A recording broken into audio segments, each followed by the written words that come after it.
Certo, então vamos lá. Bom dia, eu me chamo Andrei Daltro e vou abordar um pouco sobre o tema falhas construtivas no âmbito da alvenaria estrutural, da disciplina Alvenaria Estrutural, lecionada pelo professor Kaique Magalhães. Tá.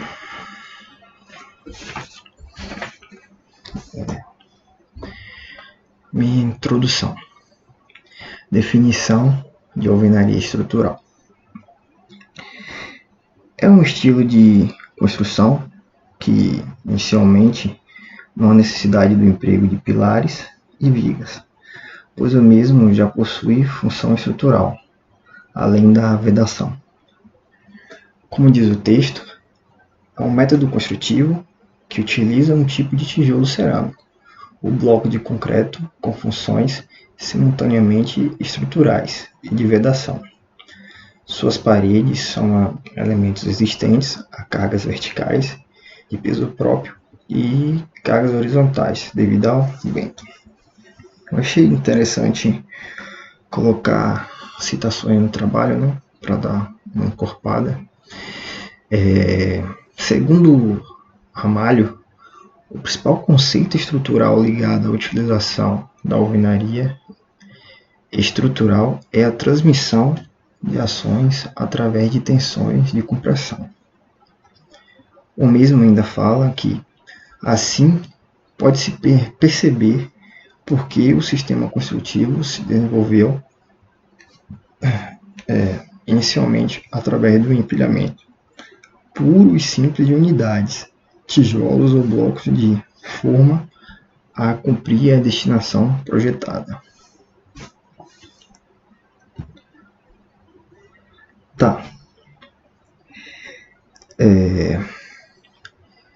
De acordo com Roma, contexto histórico.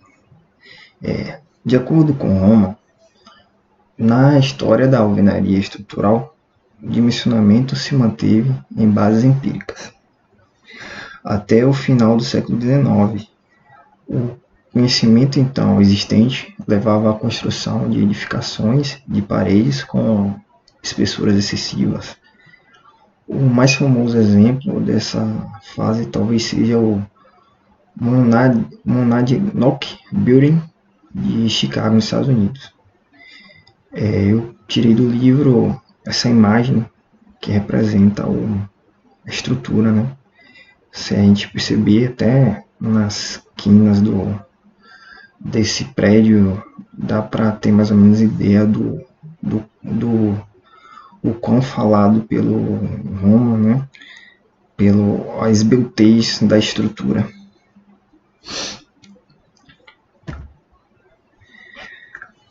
Bom, eu vejo que foi de muita valia, esse trabalho. Por isso eu tive a ideia de jogar o objetivo geral. A oportunidade que tivemos para conhecer e se aprofundar um pouco mais sobre o tema em questão. Por isso eu achei interessante expor os objetivos. Este estudo tem como objetivo explorar mais o conceito abordado em sala pela disciplina Alvenaria Estrutural, atualmente cursada, além de nos dar mais fundamento sobre o assunto, para que, se necessário, possamos utilizar cálculos e parâmetros técnicos abordados pelas biografias e normas NBR 14322, que refere-se à parede de alvenaria, e a NBR 10837, que fala sobre o cálculo de alvenaria estrutural.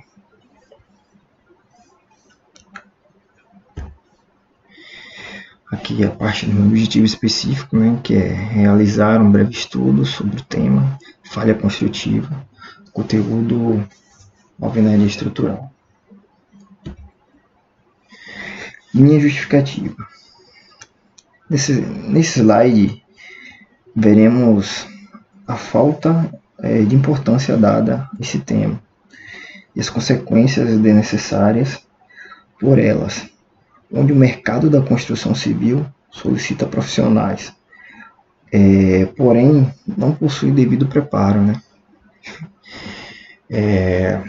Visto que nas últimas décadas o mercado de alvenaria estrutural é expandido pelo Brasil, porém não é dada importância devida, como foi falado, para esse tema, pelo fato de vermos poucos cursos de engenharia compor em sua grade curricular essa disciplina.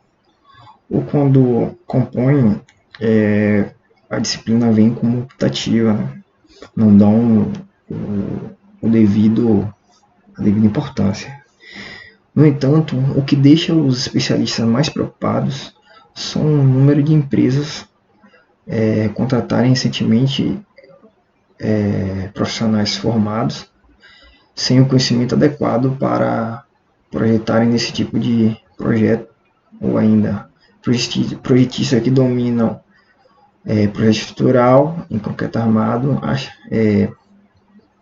acharem ou entenderem que são aptos a trabalhar com esse tipo de estrutura, onde tanto um como outro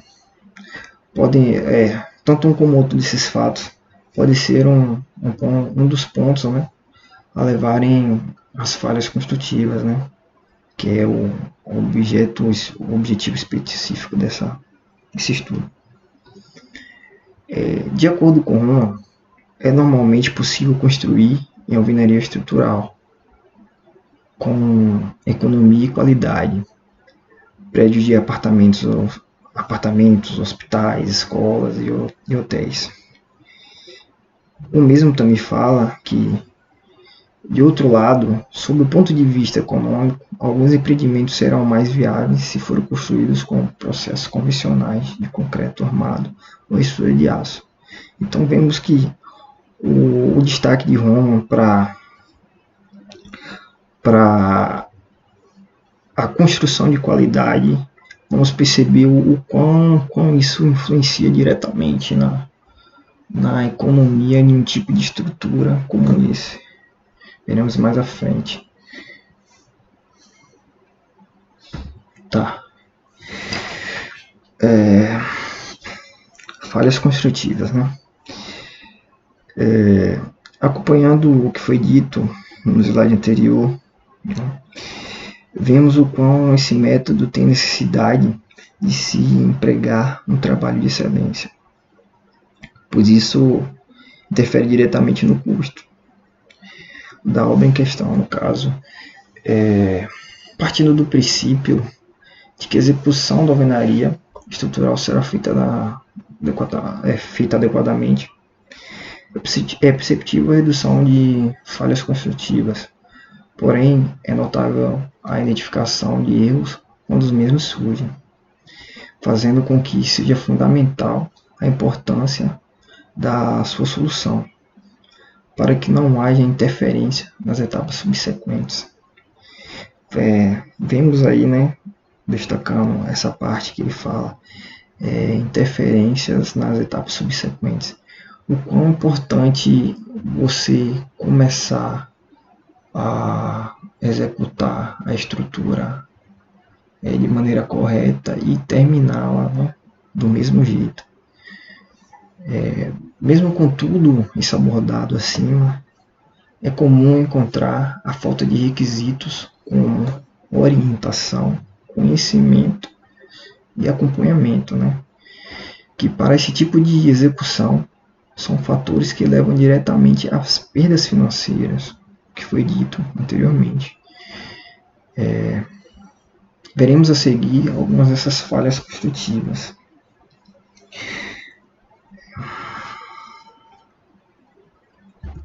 Tá, então, uma delas é a variação da espessura e preenchimento de junta vertical.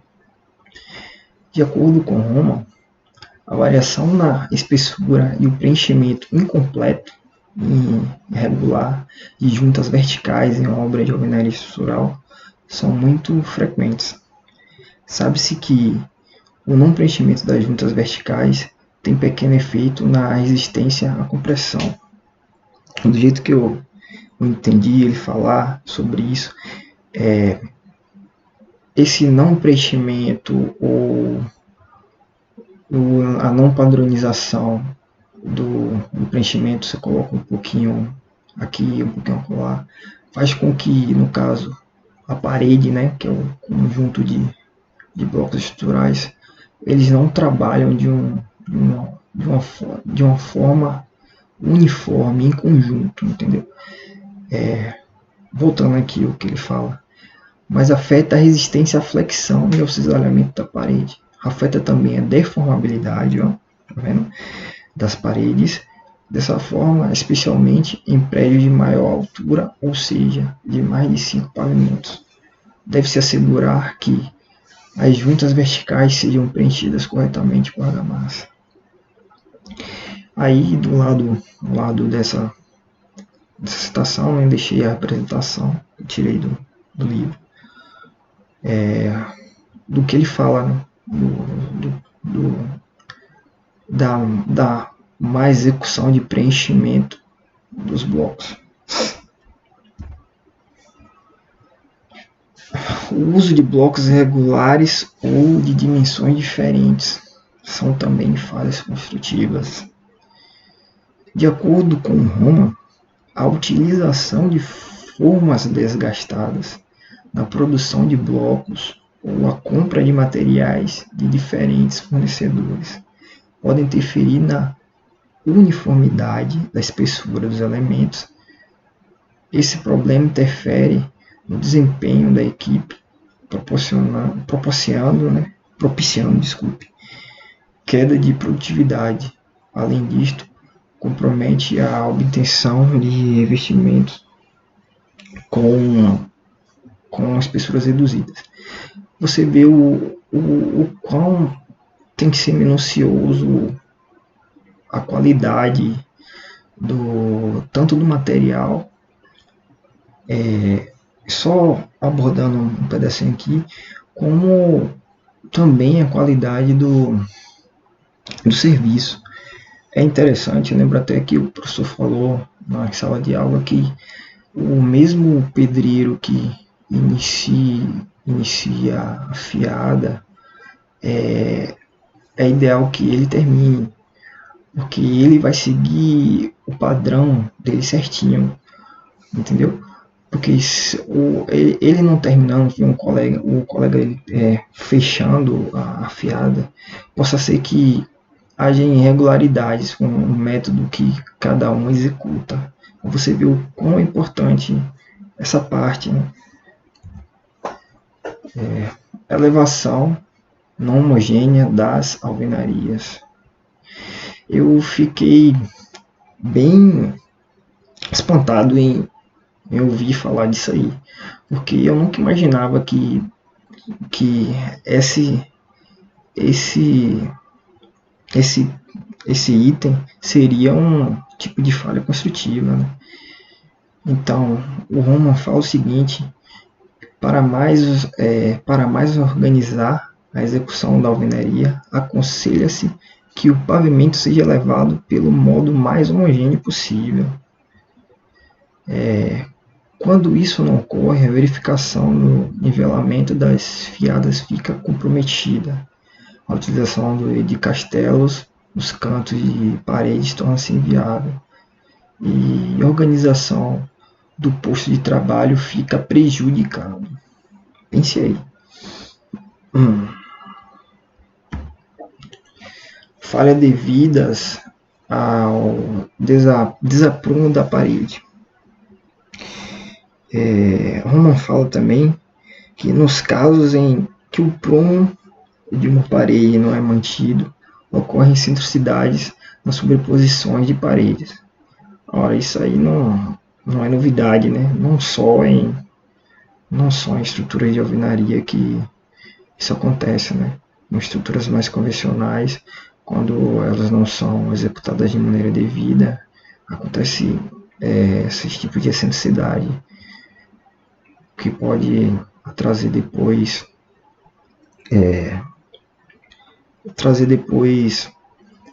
problemas para a estrutura, né? Essas excentricidades associadas a menor área de contato da parede com a laje são responsáveis pela redução da resistência à compressão da alvenaria. Além disso, a correção do desaprumo deverá ser feita pelo incremento da espessura do revestimento. E por último, falhas devidas a projetos inadequados. Roman fala que a inexistência dos projetos adequados ou a incompatibilidade no desenvolvimento na modulação causam sérios prejuízos ao uso do processo de alvenaria estrutural. Todos os ganhos oriundos da racionalização da obra podem vir a perder-se. Pois bem, por último, a conclusão. Eu tentei linkar minha conclusão com o momento que vive, né, a nossa Constituição Civil. Eu acho que é de suma importância se qualificar esse tipo de método, né, porque vai dar oportunidade de mão de obra qualificada e vai ajudar a aquecer nossa área. Então vamos ler aqui. É necessário a capacitação, de profissionais em toda a escala da engenharia para que possa se utilizar da alvenaria estrutural de forma devida, principalmente pelo fato de que esse método se torna economicamente viável quando a partir da redução de erros. Olhando em uma escala global, a abordagem anterior passa diretamente pela disseminação desse método. Com isso, olhando de forma positiva, veremos o quão isso é importante para o aquecimento da construção civil, exclusivamente na geração de mão de obra especializada. Né? Vou até consertar aqui, não é específica, é especializada.